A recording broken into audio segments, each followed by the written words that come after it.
Kalau lu beli sepatu KW atau jam tangan KW atau apapun yang KW, lu bisa bohongin semua orang, tapi lu nggak bisa bohongin diri lu sendiri.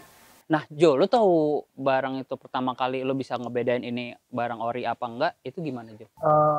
Dikit-dikit ini nonton film bokep, nonton video kayak gini, habis itu udah kelar, langsung cari kerjaan. Gue mau berkarir nih kayak Jejo lah, ibaratnya gue mau mulai bisnis. Boleh nggak sih lu kasih tips? Jadi yang pertama, follow dulu di Instagram gue. Karena gue cinta uang.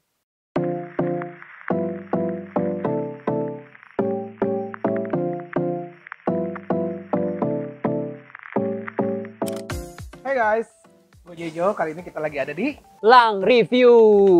Weh. Sekarang gue sudah bersama the one and only Jeffrey Joe. Jejo. Ini lagi di rumah gue, makanya nyantai banget. Kita lagi ada di kediamannya. Ini rumah keluarga apa rumah lu pribadi? Keluarga ya. Pantesan nih banyak banget, rame banget kayaknya lagi di dalam, lagi rame ya, lagi kumpul ya. Iya.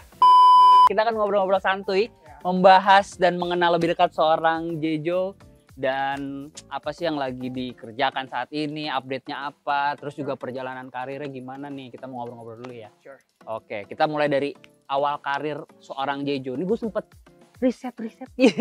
Dulu tuh sempet bermulai karir dari investasi sneakers. Bener gak sih? Bener. Sampai sekarang masih kok. Masih ya sekarang. Sampai mendirikan itu kan, Kick Avenue kan. Nah, ini banyak yang belum tahu nih, Jo. Gimana tuh awal ceritanya tuh Kick Avenue tuh bisa establish sampai sekarang? Oke, jadi pertamanya kan gue bikin USS dulu kan. Oh, USS dulu malah ya? Bikin USS dulu. Jadi USS itu adalah event, bisa dibilang dari event kecil-kecilan. Oke. Cuman 30 booth doang. Pameran gitu ya? Pameran gue di 2019 selama offline itu di District 8. Gokil. Bisa nyampe 200 tenan. Tuh. Sampai tenan internasional pun ikut. Goks sih. Jepang, dari Singapura, dari Belanda. Yoi. So that's really cool. Waktu gue bikin Kick Avenue itu sebenarnya cuma beda 6 bulan dari USS. Oke. Jadi waktu itu, waktu sneaker lagi booming-boomingnya orang gila, ada kesempatan di mana gue pernah beli sneakers di Instagram. Off-White itu?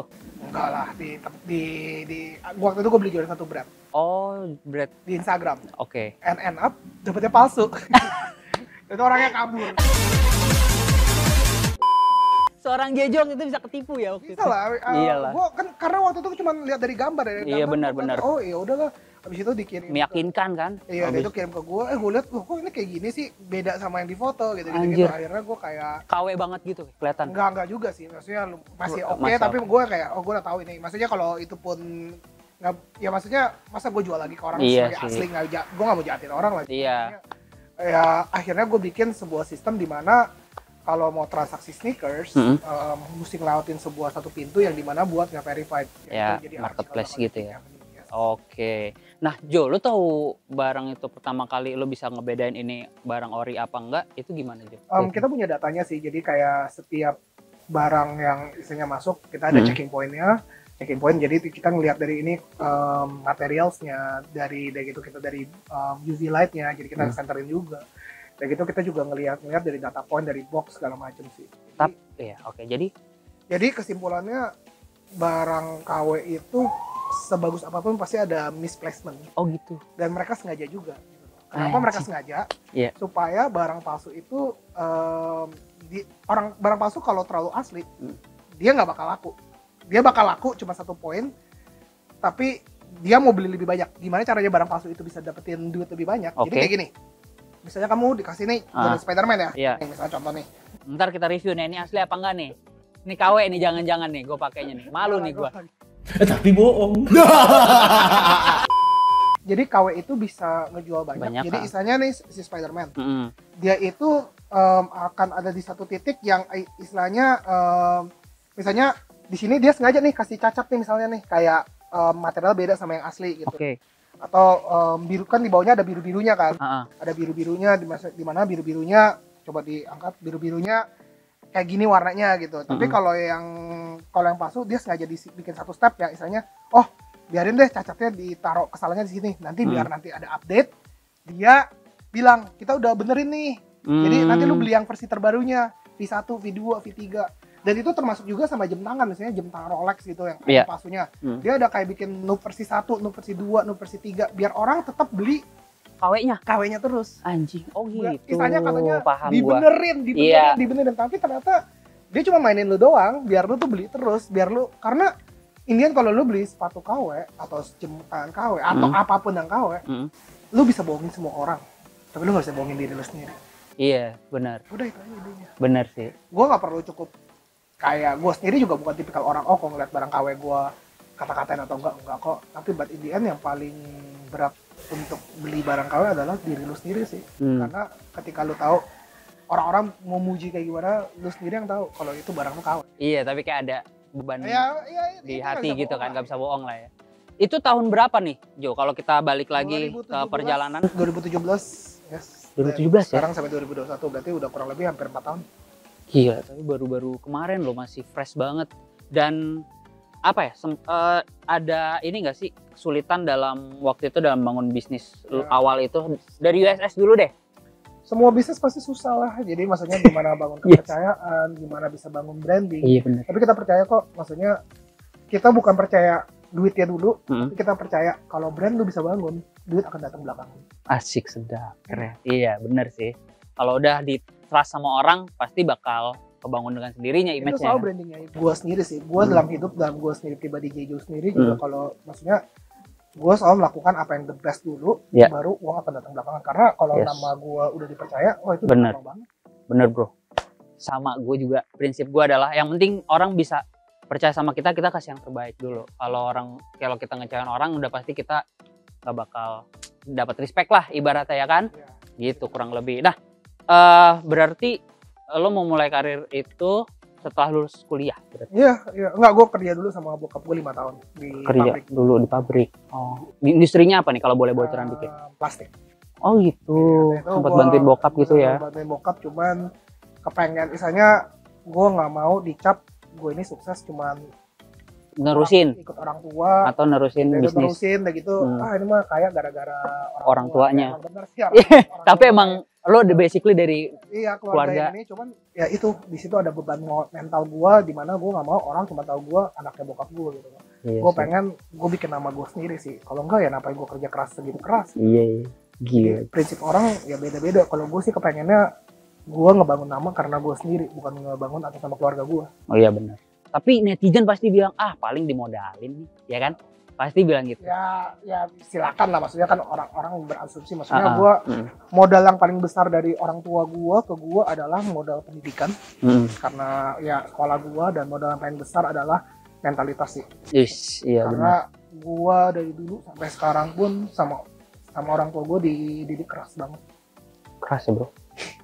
Ya, itu serius lo? Keras. Ya iya lah. Galak berarti. Lo berapa bersaudara kalau berarti? 3 bersaudara. 3, lo yang ke? Paling kecil. Paling kecil lo? Gila. Ini baru nih. Biasanya anak bungsu itu kan paling, nggak maksudnya ini. Ya itu biasanya nggak apa-apa sih, maksudnya kan. Ya kan? Stigma orang kan biasanya. But in the end, biarlah gue nggak bisa ngomong buat gue sendiri, cuman biar orang-orang yang menilai aja. Karena prestasi bukan seorang raja nggak mungkin ngomong dirinya raja. Gitu. Iya. Ini orang makin keren loh sekarang. Tapi lo kelahiran 88 bener ya yang gue riset ya. Kelahiran 88 dan sempet kuliah di luar juga ya.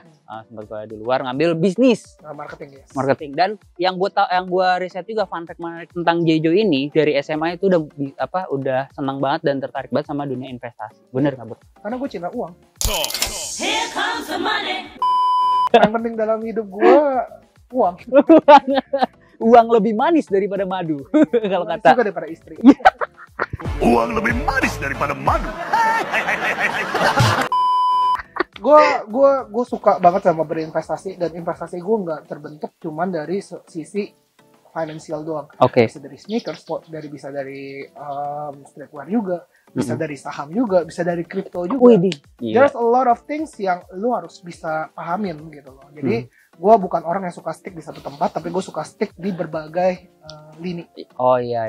Bisa dari mobil juga, bisa dari. Oh iya benar. Banyak banget. Maksudnya kalau lu ngikutin tren, at least lu bisa belajar, bisa spread, lu punya knowledge itu gede banget. Iya, wawasan juga makin luas ya Jo ya. Gila. Mas siapa aja ngomong Bener. bisa masuk. Yes, gila. Makanya nih gue juga lagi mengembangkan wawasan dan bertemu dengan beberapa orang-orang yang bisa menginspirasi. Yoi. Salah satunya Jo. Nah, Jo, kalau dari SMA dulu deh Jo, itu lo ketertarikan investasinya, tertarik investasi apa waktu itu? Enggak, gue cuma main saham doang sih, belajar saham. Saham?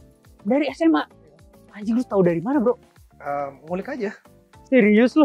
Otodidak gitu kayak lu nyari-nyari? Enggak, gue pakai agency. Jadi bukan agency, gue pakai agent. Dia dari titik-titik sekuritas lah gitu. Ah gila.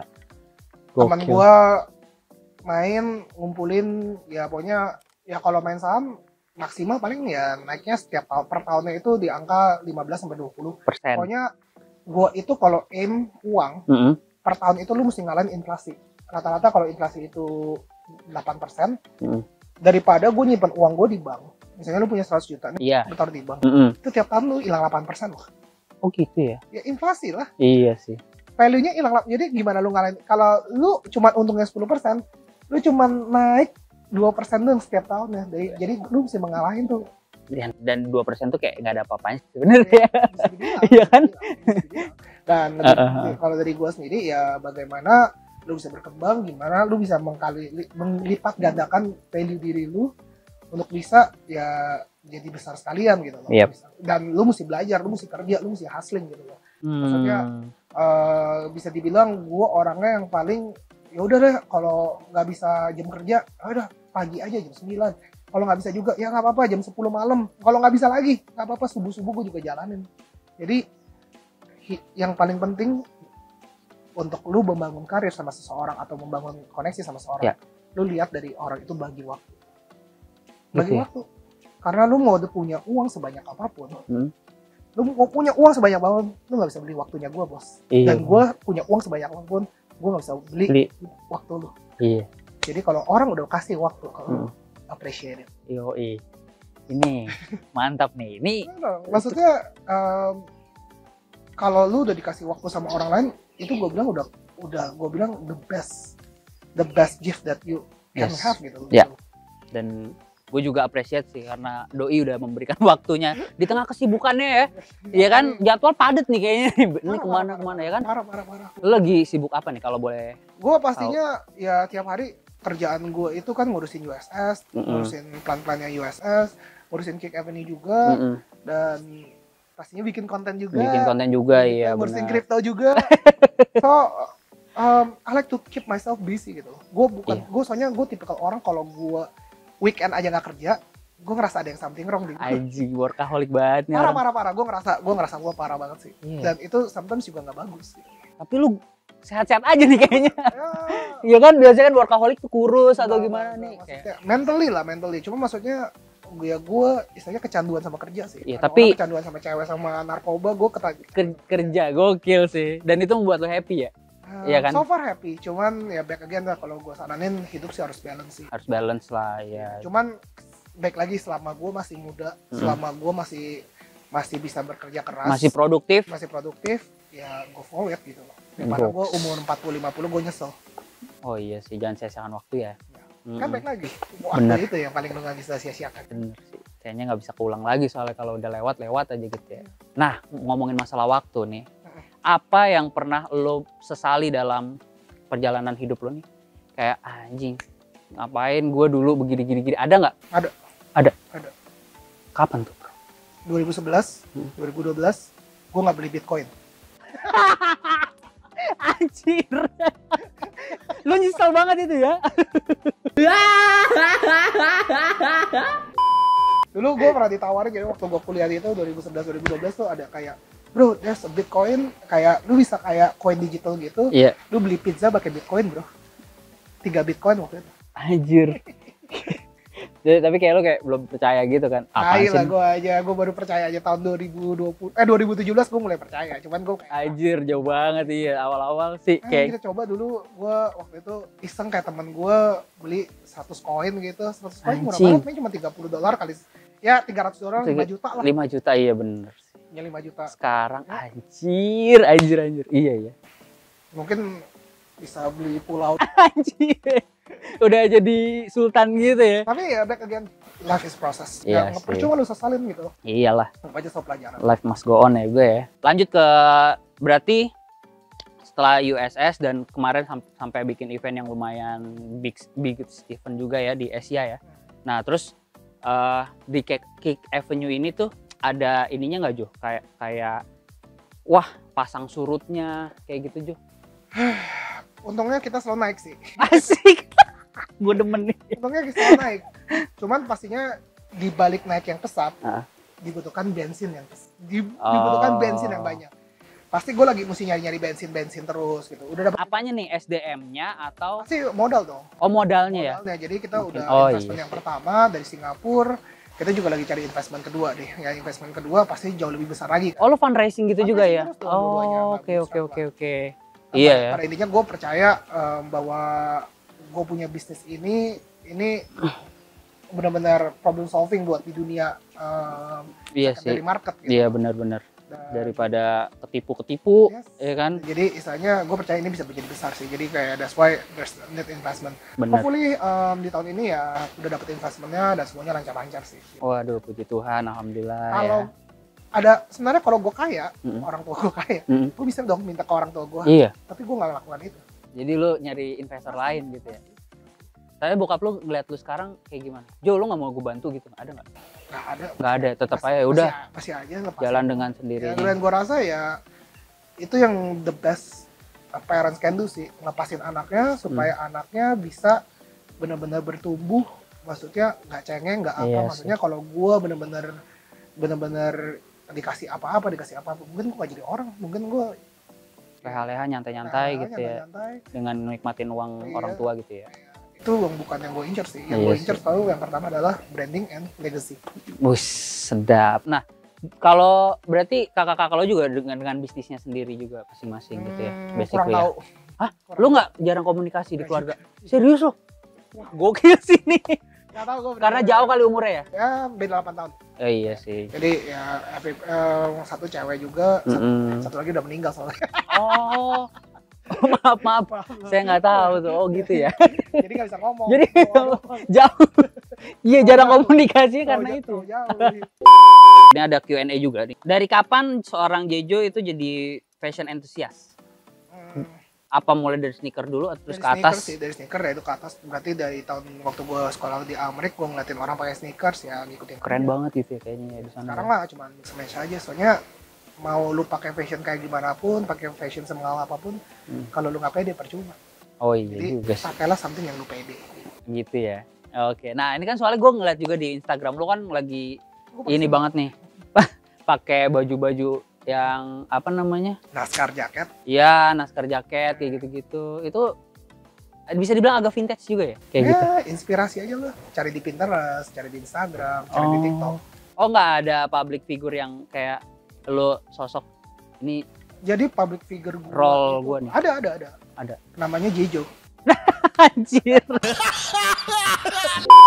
Inspirasi lu dari mana? Jadi inspirasi gue tiap kali gue mandi, gue ke kaca, gue bilang gila nih orang keren banget. Anjing. Lu bisa nemuin barang-barang yang apa ya? Ngulik aja lah itu. Ngulik ya?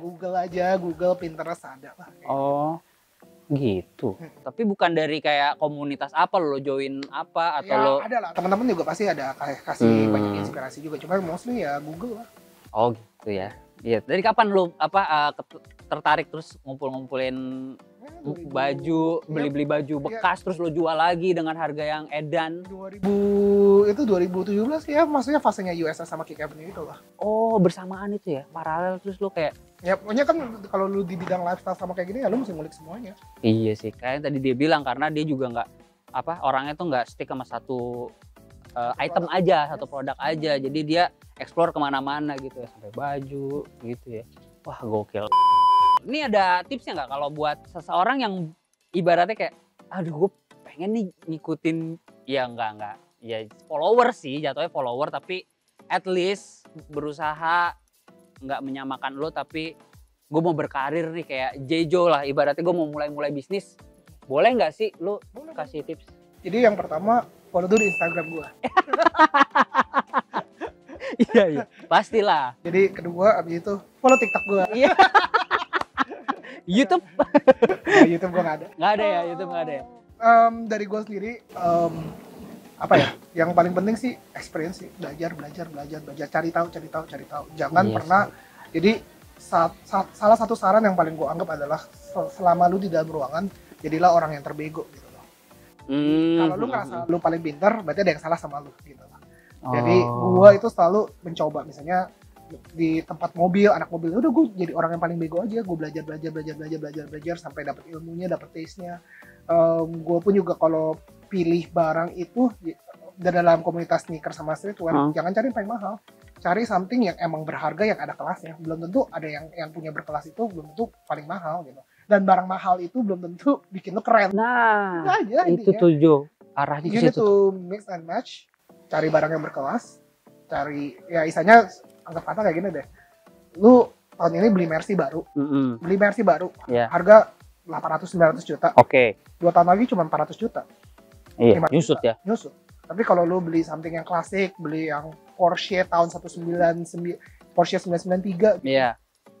Harganya 5 tahun lalu, mungkin 10 tahun lalu cuma 300-400 juta. Sekarang jadi 3 miliar. Naik ya. Karena jadi lu tahu cari sesuatu yang value-nya akan naik. Belum tentu harganya, tapi brandingnya dari kelas ya segala macam. Tuh. Lebih appreciate gituan. Benar. Cari sesuatu yang value-nya justru ya. Bukan harganya gitu. Jangan selalu indikasikan value itu sama dengan harga. Karena kan ini ada sejarah juga tentang Jejo. Kayak udah tua banget. Enggak, jadi kayak Jejo tuh dulu pernah beli Jordan Off-White ya waktu itu dengan harga 15 juta waktu itu. Terus akhirnya naik dalam waktu setahun ya, Jo ya. Masih ada kok di rumah. Nah, tapi kayak gitu. Nggak gue pakai karena udah bukan taste gue lagi. Tapi gue simpan aja buat kenang-kenangan. Anjir. Kenapa nggak lo pakai? Udah kayaknya udah. Bukan udah, maksudnya lebih ke arah emang lagi nggak situ bukan gitu ya. Gaya gue. Lagi gaya. Oke. Still good. Nah, biasanya orang kan ada suka agak kebingungan nih Jo, kayak ya gue gimana ya nemuin ya barang yang kira-kira kedepannya bakal jadi mahal nih. Nah, itu ada nggak tuh? Jejo. Oh, Apapun yang gue ngomongin pasti bakal tren. Gitu GMT, iya, TKO, iya. Udah ikutin aja. Follow the trend. Iya, gitu. Saya udah follower banget nih. Ntar lagi gue pengen beli mobil MR tuh kayaknya kayak Jejo. Cari. Nah, ini ngomongin mobil nih Jo. Kenapa lu milih MR tuh Jo? Beda. Beda. Ngerti beda kan? Jadi emang looks-nya bagus. Kedua Toyota. Iya. Kalau lu udah pakai mesin mobil Toyota, gampang dibenerin, gampang servis, nggak mahal, spare parts segala macam. Gue kemarin baru mogok haul beberapa mesin cuma habis 4 juta doang. Serius lu? Ya kalau lu naiknya Mercy Ferrari iya juga ya. Toyota soalnya ya. Pertama, spare partnya. Ya ada gitu, punya lampu pop up, ada gitu. Ya. Harganya gimana Jo? Harga gue beli 600 juta. 600? Nggak terlalu mahal ya berarti ya? Asik. Sombong banget gue. Padahal tahu 3 tahun lalu atau 4 tahun lalu harganya cuma 300 jutaan. Anjing sekarang. Tahun 92, mobil 92 cuy. Iya. Sekarang orang-orang pada nanya, teman-teman gue pada jual 1,2. Gila. Beli something yang ada value-nya. Itu MR tuh lu tahu dari orang apa? Nyari lah, ngulik sendiri lah. Ngapain gue tanya orang? Ya. Tapi kan ada komunitasnya. Oh iya, cuma apa lo join dulu, apa lo beli dulu? Gue nyari dulu. Ini bener nih. Lu gak usah tanya orang, lu belajar aja. Jangan sampai lu beli ikut-ikutan. Karena lu ikut-ikutan. Nah, gue kira kayak gitu. Enggak, lu nyari sendiri dulu, belajarin dulu which one yang emang bener-bener lu beli karena lu suka. Oh, gitu guys. Berarti anjing gue dapet ilmu baru nih kesini nih. Thank you bro. Jangan sampai lu ikut-ikutan. Ikutan lu percuma. Maksudnya lu boleh ikutan, tapi lu udah bilang dulu ke diri lu. Lu beli emang buat cuman impress orang lain atau emang buat diri lu sendiri. Oh gitu. Nah kelar. Oke, awal ini seru nih. Awal lu beli apa ya, barang atau apa yang bener-bener kayak ini buat impress gue sendiri, barang apa yang paling lo inget awal? Toyota MR2 kali. MR2 ini? Iya lah, ini Toyota MR2 adalah achievement gue selama ini. Matter of fact, itu mobil pertama yang gue beli bener-bener pakai dompet sendiri. Anjir, gokil. Dan gue belinya Toyota MR2 gitu. Iya, tapi kan lu mobil banyak. Iya, tapi ya itu yang karena lu beli pakai duit sendiri. Iya sih. Yang sisanya semua mobil ya kayak yang di sini ya ya mobil sehari-hari aja. Asik. Nothing special. Iya, nothing special ya. Mau punya dikasih BMW, dikasih Mercy sama orang tua lu, kalau lu emang bukan itu mobil yang lu incar ya is nothing special. Tapi total berapa mobil yang punya Jejo sendiri? Nggak kepancing dong dia sama pertanyaan gue. Banyak lah ya. Soalnya di artikel aja udah ada tuh. Ada fotonya di garasi. Itu garasi mana tuh, bro? Nggak ada, masa. Kan gue harus mengulik nih, kepo ya. Kepo banget ya gue. Rahasia ya, oke. Nah, Jo, ini ada pertanyaan lain lagi. Biggest influence lu siapa sih? Biggest influence gue Asap Rocky, Travis Scott, sama Drake. Oke. Itu kalau fashion sih mereka bertiga sih. Fashion. Kalau otomotif? Top Gear. Top Gear. Oh, siap. Terus ada plan untuk perluas bisnis ke industri lain nggak? Otomotif mungkin. Oh, mobil, motor? Mobil ya. Oke. Terus brand sneaker lokal apa yang lu suka dan lu appreciate? Sepatu Kompas. Ngikutin mereka dari mereka yang istilahnya kecil banget, masih marketingnya kasih orang sampai sekarang bisa segede ini. Shout out to Sepatu Kompas, yang shout out to Aji juga yang bisa bikin brand sebagus ini. Dan bisa dibanggain seluruh sama orang Indonesia. Support brand lokal ya. Oke. Nah, tips terakhir nih untuk anak-anak muda yang mungkin mau coba-coba bisnis dari seorang Jejo, ada nggak sih? Dikit-dikitin deh nonton film bokep, nonton video kayak gini. Habis itu udah kelar, langsung cari kerjaan. Cari pengalaman sebanyak-banyaknya sebelum lu cari duit. Tuh, mantap. Jo, sama gue ini deh Jo, testimoni terakhir. Kenapa lo akhirnya mau collab dengan YouTuber kecil kayak gue? Gak apa-apa sih menurut gue malah appreciate orang-orang yang masuk. Ya biasanya dengan lu cari waktu sama gue, ya lu buktiin lu buktiin lu emang ngingin sesuatu. Dan setiap kali orang yang ngingin sesuatu, kalau dia sungguh-sungguh, dia bakal cari waktu terus, cari kesempatan terus. Dan ya emang gue kesempatannya ada sekarang, ya gue pasti appreciate lah. Dan sampai sekarang banyak banget orang-orang yang istilahnya podcast kecil, YouTuber kecil, cari waktu sama gue akan cari waktu untuk kesempatin untuk membantu kalian. Karena one day gue juga bakal turun dan orang-orang kayak mereka yang bakal naik. Amin. Mas, thank you banget nih hari ini. Adem banget kayaknya.